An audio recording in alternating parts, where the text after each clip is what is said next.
What is up, people of the internet? It is Dave, it is Duncan, it is Kyle, back from Metal Epidemic for another album review.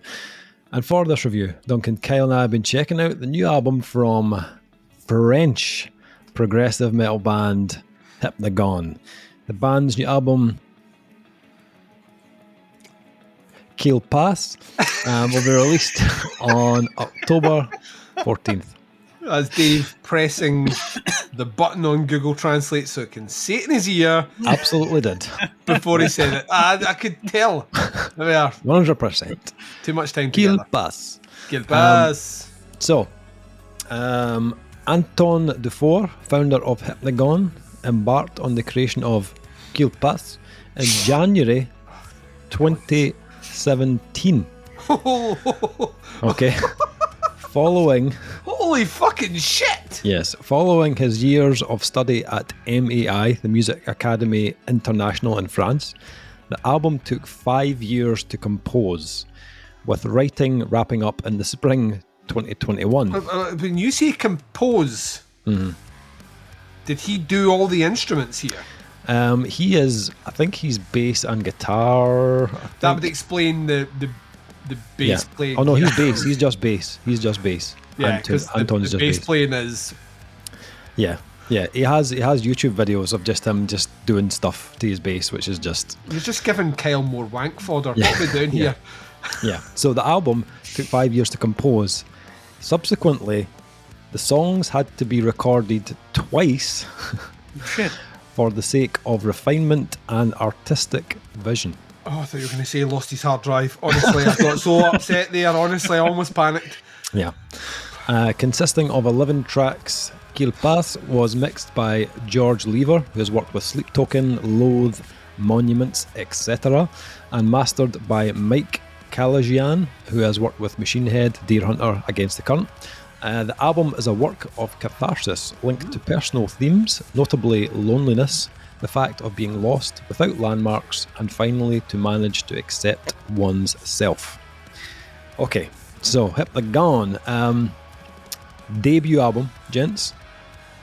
Debut album. So it kind of makes sense. I hadn't heard of them before. And I will say, out of the batch of albums we are reviewing this week, this is the only one that's French. a couple of them maybe slightly longer in length. You know, really? Have a bit more going on that requires a bit more attention. And this one was definitely one of those albums. That's 11 tracks, clocks in about 64 minutes. So No, I think what you meant to say is 11 tracks and only clocks in at 64 minutes. only 64. Only 64. Keyword you're missing there. Yeah, so a lot going on in this this album of 11 tracks. I'm going to start with Kyle. That's a mistake. Edit.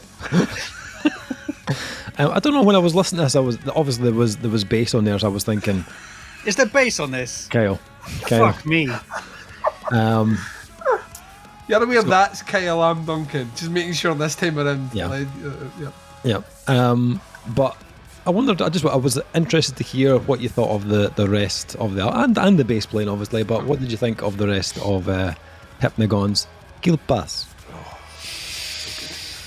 All right, I've got to get it out of the way right away, right? It's bass, the bass. I knew it, Kyle. I knew it. Holy fucking what? Can this guy play? Can he play? Yeah, I mean, I'm definitely going to be searching his videos on how to play bass like that. Rhetorical question, I hope. Christ. Can he play? Yeah, but I don't know. Can he play? Yes. Kyle, Yes. can he play? Yeah, Can he play, Kyle? he can. Absolutely. Like, What does he play? he plays like some big Oh, the bass. instrument. All right. Yeah. A real man's guitar. That's good. Real man's guitar. I like it. I mean, Real men can't count past 4 strings. yeah, sure, it's only 4 strings, but they're fucking thick as trees. But they are actually. Yeah.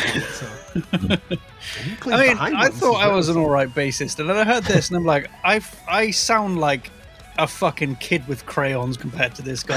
We're practicing bass in the interim, and I'm wondering if that's why now you're like Love every it. second I can get now, in between everything. Yeah, in the shower. when I hear a bassist like this that can play like that, I'm like, it inspires me to play more. Well, it does one or two things. It inspires me to pay more, which luckily this one has done, or sell all my shit and curl up in a ball and cry. Luckily, I picked up my bass. I was like, I can probably not do that, but I can get close. It reminds me of Six bassist, which I'm losing the name right now. Dan Ford, I think his name is. Oh, yeah. I think so, yeah. Some of the stuff on there really reminds me of that. And I think they both play fingerstyle because... Yeah. Holy shit. Yeah, I could not get past it. It was just finger in the bass. As filthy as that sounds, that's to me like that. Yeah, I don't think you can get that sound using a pick. So no, I mean you could, I suppose, but it's hard. I don't know. I play fingerstyle as well, but not like that. Not yet. He says, lying to himself.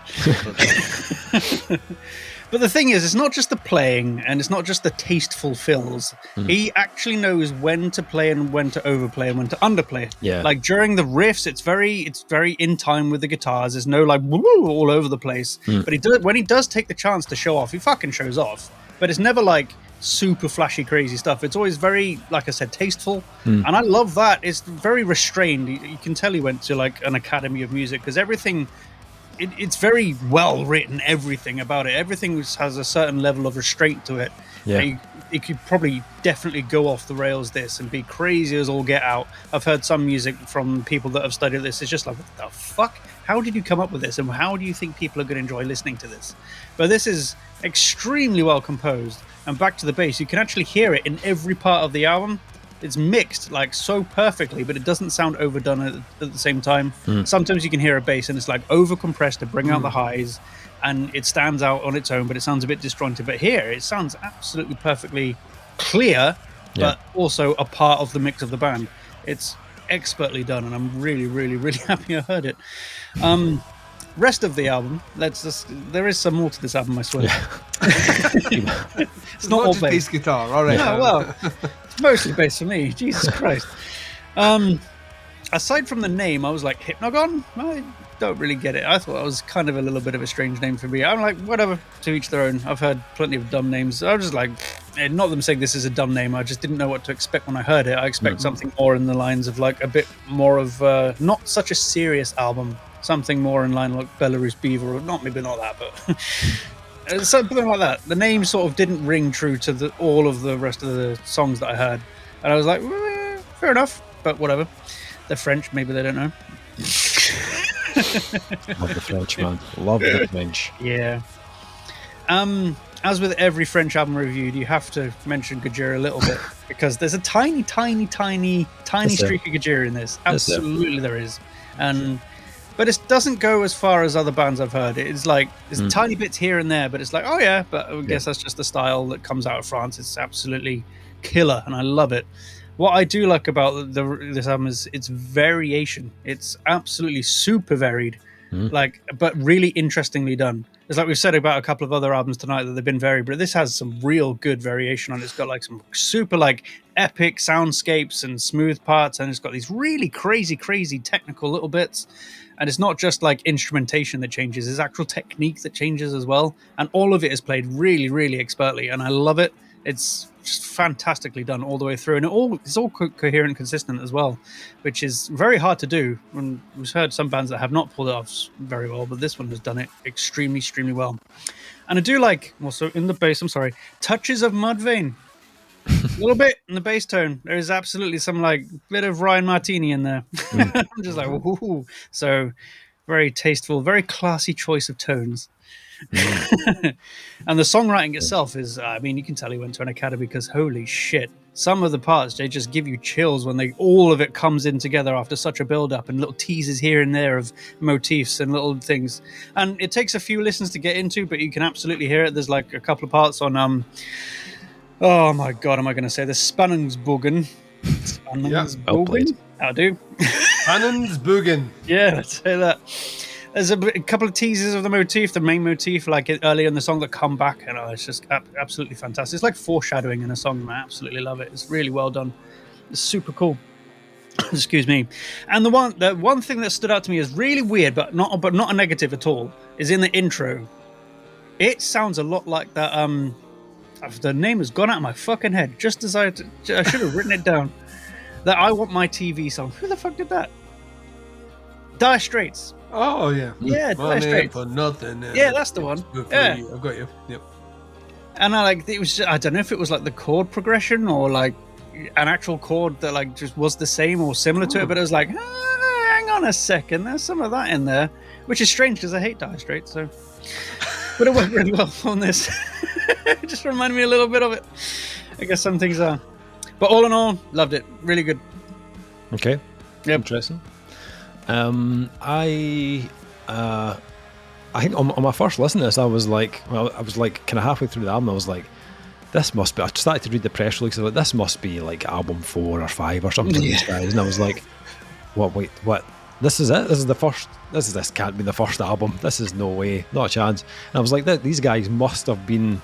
They must have been part of the French metal scene for years. They got to have been playing in other bands before now, because this is an album of very high quality. Like you don't just rattle out an album like this on your first attempt. I know it's well, like apparently I said, you do, Dave. well, I know I said it took them like 5 years to compose, and you can tell like that's been meticulously put together.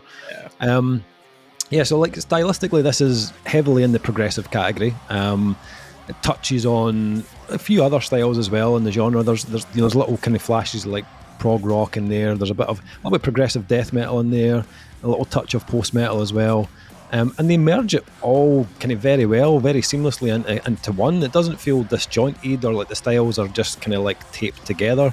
The blend is fantastically done, and I suppose if I was trying to kind of like, if you're listening to this review and like I was trying to kind of sell this album to you, I would say that it sounds French. Like to me, like it did have a French kind of vibe about it. I think French metal does have a particular character to it musically and sometimes in the production as well, which is quite distinctive. As Kyle said, there are hints of like a little bit of Gojira in there. I also got a little kind of slightly lighter kind of Klone in there as well. But there is also something that feels a little bit American on this as well. It didn't feel completely French to me. A band by the name of the Contortionist is all over this. Like there are lots of references that you'll be like, oh, that sounds a little bit kind of Contortionist. Very kind of, I think other kind of like the Haarp Machine or the Faceless, those types of bands. That'll come through quite often throughout this release. And vocally, I think that's where it sounds less French at times. Like there's not much of an accent on the kind of clean work. Like if I'd heard him just singing cleanly, I'd have thought he was American, 100%. Reminds me, his clean melody reminds me of the singer from Tears for Fears. I was just going to say there's a very 80s quality about the clean tones. 100%. It is ripping out. When you listen to Whitefields, I could have... In fact, like, as soon as that track finished... I listened to the rest of the album, obviously, but I had Sowing the Seeds of Love in the back of my head for like about an hour after that. I would not move until I listened to it. So, and I will mention them during my bit. I think like as a first album, this represents the Hypnagone sound very well. I think they give you a bit of everything. If the album kind of happened in kind of phases for me, so like the first third of the album kind of showcases the band almost at their heaviest. There's plenty of progressive kind of riff bombs going off, some nice kind of dissonant parts to contrast against the more clinical stuff, and the vocals, when he's doing that aggressive stuff, they sound very venomous. I really liked his aggressive tone. Actually, he's got a really cool range of growls that he kind of drops in really nicely in the right place. But the tracks, although they are kind of heavier, they're not afraid to kind of switch into something clean and melodic either, and very much like in a kind of early era Contortionist type way. So you get a really good mixture of textures and styles straight away, like to get your teeth into. And then the album gives you much more of a almost kind of reflective, more introverted side of the band from the Step Inward, which is track 4. It kind of pulls all in, starts to deliver something a little bit more conventional and focused a little bit more on the vocal melodies. It still has heavy moments, nicely kind of intermingled in, but for the most part, it gives you a kind of smoother, more kind of flowing, proggy, almost like it's not commercial, but a slightly more kind of catchier kind of sound. And Moss, the kind of following track, again takes that cleaner sound even further by stripping it right back. There's no heavy guitars, just clean tones, very kind of floaty melodies. Some of the guitar picking is quite kind of Tesseract sounding in places as well, but it doesn't sound like they're ripping them off or anything like that. And then with the following track, La Abra, it kind of takes this flow that feels like they've started off the album kind of hard and heavy, and then brought it down into kind of almost into a simmer in the middle. And then they start to turn the heat back up on track 7, White Fields, when they start to bring in more of those kind of heavier, darker riffs. There's some blast beats on there. The rhythms are quite twisted, kind of similar to you heard earlier in the release. And then that leads into my favourite track, which was Dross. It has some of the coolest riffs on the album. Very, very dissonant in places. Very kind of off-kilter time signatures, quite between the buried and me in places, but they never let it boil over. Like that clean mix of the kind of clean vocal tones, and there's some like atmospheric synths in the background. It kind of keeps it from becoming too much, it doesn't become too intense or too overwhelming, and I think that's something they've absolutely nailed on this release, that they have a real like level of awareness, like of when it comes to just letting the album breathe, and then when they just let's let it out of the cage as well. And that comes from experience. Like, I've no doubt these guys have been in many bands. They sound very seasoned. So I wouldn't be surprised if they were involved in, other bands in the French metal scene. It sounds too good for this to be like the first time they've tried something like this. As I said, this sounds more like a band on their, third or fourth album, which then brings us into the level of musicianship here. Like that bass playing is just crazy levels. Like, I know you've said it, but I felt like that the bass playing had, at points, it was like almost like a kind of progressive death metal type flexibility to it. Like a kind of obscura type, like just all over the fretboard. But as you said, like when it comes to the big riffs, he's just kind of locked in, adding that kind of heft to the riffs, and then other occasions he'll go a bit more kind of off-piste, and bring in a bit of his own flavour into the mix. Guitar work was the same though. Like there's nothing beige or paint by numbers here. This is tight, it's inventive, it's been put together with a lot of thought and a lot of attention to detail. My only criticism here of this album is I think some of the tracks kind of start to feel their length in places. As much as I really liked the kind of more simplified delivery on like the Step Inward, it was one of their more kind of catchier tracks. I felt like having it just maybe just shaved down a little bit might have made more of a kind of impact, more of a statement. White Fields I felt was a little bit the same. I felt like that track maybe repeated itself a little too much and started to lose a bit of its kind of momentum, a bit of the impact. And I completely understand these like 7 or 8 minute tracks are, it's very proggy at the end of the day. This is a prog album, so it comes part and parcel with the genre, but it didn't always work perfectly for me. On the other side of that though, The Mind Derailed, I thought was a great example of how that does work. The vocal melodies and the chorus just gave that a massive hook. So even though it was like over 8.5 minutes long, I felt like it was far more memorable than the other tracks at that kind of similar length. Out with that, I think this is fucking awesome. For a band to be doing this on album 1 and sound this good, that is just one, hugely impressive, and also really exciting to hear like where these guys are going to go next. I hope it doesn't take 5 years, but I'm assuming like if they've been working on this for 5 years, they've taken a lot of time to re-record it and stuff. Maybe they are still working on new stuff in the background, so I'd be really keen to hear like where they go next, what their next kind of take on this kind of style is going to be, and I hope we get to hear it sooner rather than later. But yeah, really, really good effort on your first attempt. Yeah, thoroughly impressed with this one. Duncan, what about yourself? You guys have pretty much nailed down everything. So let me just reiterate a few things. I mean, this is a compositional album. You know what I mean? This is an album that has been so well composed. Yeah. It's kind of scary. Like, there's actual distinct and proper movements in the album, which are there for purpose. So the actual structuring of the album, regardless of song length, the actual structure and position of the songs is very well done. There's at no point do you go from one track into another track where you feel like you're hearing the same thing again.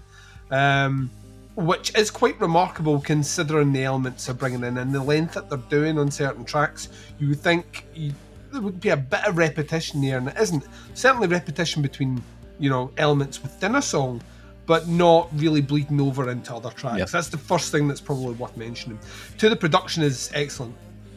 It's absolutely exquisite. You pick out absolutely everything with great detail. And we mentioned it before.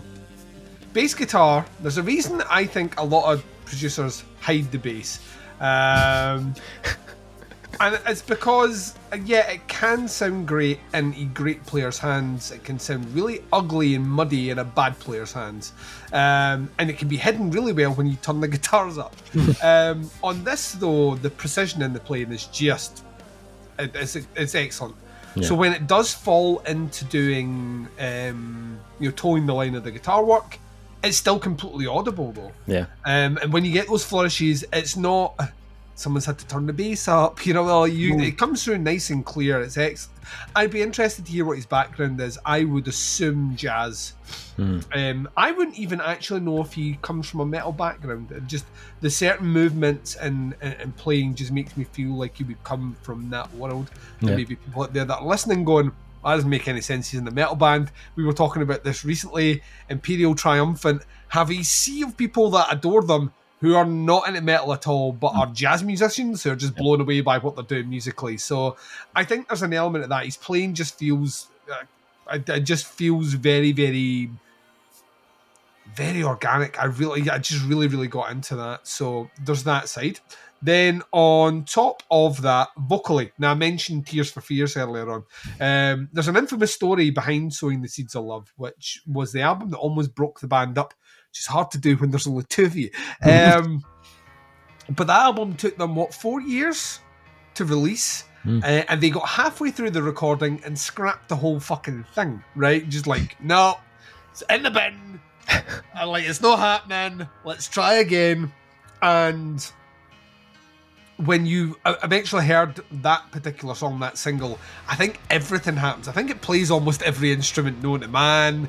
It goes into loads of different directions and all this. It's a really well composed song, which was a pop single, which was 6.5 minutes long, and just like a lot of that elements here, you get that in here. You get that in here where they are very happy to throw in, like David mentioned, the kind of Americanized catchy hooks and melodies, but underpinned always with that kind of French production, which, I mean, it's one like that particular area of the world produces some of the best metal sounding bands of all time. I mean, just to the there's just something in the water.